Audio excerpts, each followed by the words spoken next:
When Dubai-based NRI businessman Abdul Lahir Hassan's daughter married a Keralite from Kasargod in 2017, Mr. Hassan would not have imagined that 5 years later, his son-in-law would allegedly cheat him of around 107 crore, besides the 1,000 sovereigns of gold jewelry gifted to his daughter. The son-in-law Muhammad Hafiz also allegedly managed to obtain ownership of some properties of the businessman, according to the complaint made by Mr. Hassan to Alva police around 3 months ago when he found out what was allegedly happening. The complaint is against Muhammad Hafiz, son of Cherkala Muhammad Shafi, who runs a contract company called Kasargod Kudiroli Builders. In the complaint, it is said that Muhammad Hafiz cheated and stole the money in several stages. As the amount involved is over 100 crore and with the accused still at large and reportedly in Goa, the investigation of the case was handed over to the crime branch wing of Kerala police on Thursday. According to his complainant, Mr. Hassan told media that Alva police allegedly failed to arrest the accused or even call him for questioning, and they also could not recover from him the 1.5 crore worth car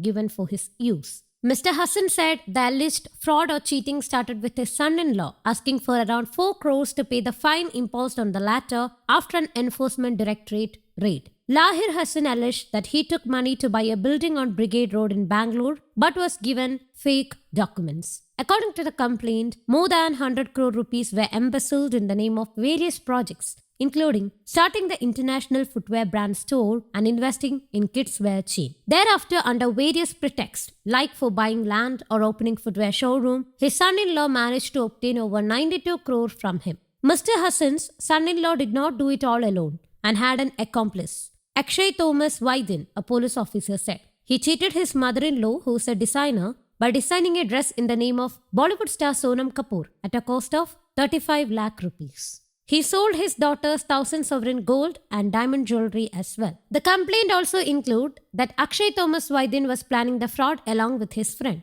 He was running a media agency in Kochi and announced new business projects and made the entrepreneurs believe by giving news, including in the national media. The news about the unlaunched projects was also circulated online by Forbes magazine. After identifying the fraud, the investigation conducted by Lahir Hassan found that Muhammad Hafiz degree certificate and all the documents he had sent were also fake. It has also been found that he used to make mobile chats and calls in the name of others. As there were no progress in the investigation, the case was handed over to crime branch. Abdul Lahir Hassan's daughter Hajra has filed a case for divorce after learning her husband's cheating. There is also a complaint that Hafiz stole gold ornaments and diamond ornaments and a Range Rover car worth 1/4 crore as a wedding gift. There is also a complaint against his relatives. The Ernakulam District Crime Branch has started a deeper investigation into the incident. News Desk, Kaumudi Global.